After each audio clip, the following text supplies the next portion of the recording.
বিসমিল্লাহির রহমানির রহিম। শুরুতেই আ পাবনা কাশীনাথপুরের প্রেস ক্লাবের সাংবাদিক ভাইদের স্বাগত শুভেচ্ছা জানাচ্ছি।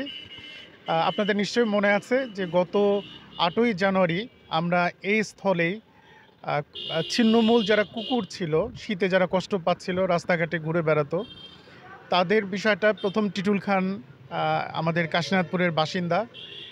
উনি একজন কলেজের শিক্ষক এবং উনি জনসেবা করে থাকেন এবং তার জনসেবার মধ্যে যথেষ্ট আন্তরিকতা আছে, অভিনবত্ব আছে, ইনোভেশন আছে, যেটা বহিঃপ্রকাশ আমরা গত ৮ই জানুয়ারি দেখেছি। যে কুকুরদের জন্য আ তাদের উপযোগী করে বাক্স তৈরি করা হয়েছিল এবং সেখানে তাদের আশ্রয়ের ব্যবস্থাও করা হয়েছিল।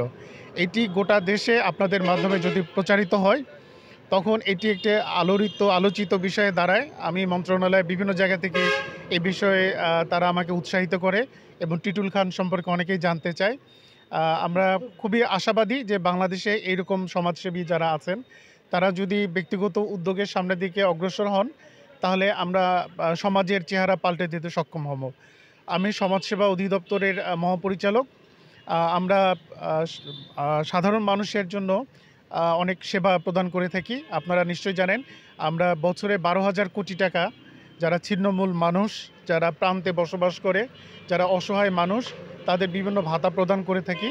আমরা ১২,০০০ কোটি টাকা ২ কোটি মানুষের মধ্যে বিতরণ করে থাকি। তো সেখানে আমরা মানুষকে এই সেবা দিতে আমাদের কার্যক্রম এবং আমাদের বাজেট শেষ হয়ে যায়। কুকুর বা এরকম প্রাণীর বিষয়ে আমরা কখনো স্টেপ নিতে পারি নাই।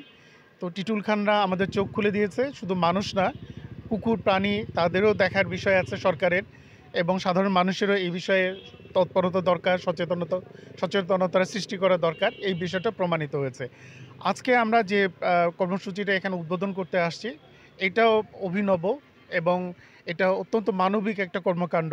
আমরা জানি যে সমাজে যারা বসবাস করে, তাদের মধ্যে পাগলদের ব্যাপারে কারো কোনো উদ্যোগ নাই। তারা যত্রতত্র ঘুরে বেড়ায়। তাদের জন্য আশ্রয়ের ব্যবস্থা নাই। তাদের সাথে আমরা দুর্ব্যবহার করে থাকি। এই ছিন্নমূল মানুষগুলোর জন্য টিটুল খান যে ভাবনা চিন্তা থেকে তার নিজস্ব অর্থায়নে যে উদ্যোগ গ্রহণ করেছে এবং যে আশ্রয় এই টেন্টের মতো করেছে, চমৎকার একটি আয়োজন। আমরা এটা দৃষ্টান্ত হিসাবে সারা দেশে যারা আছেন, তাদেরকে আমরা এটা অনুসরণ করতে বলতে পারি এবং আমরা সরকারি তরফ থেকেও এই বিষয়গুলো আমাদের আরও নজরদারিতে আনা দরকার। আমাদের তালিকাভুক্ত করা দরকার। সেই বিষয়টা আমাদের এখানে এসে আমার কাছে এটা মনে হচ্ছে যে আমরা এই বিষয়ে ইনশাল্লাহ উদ্যোগ গ্রহণ করব।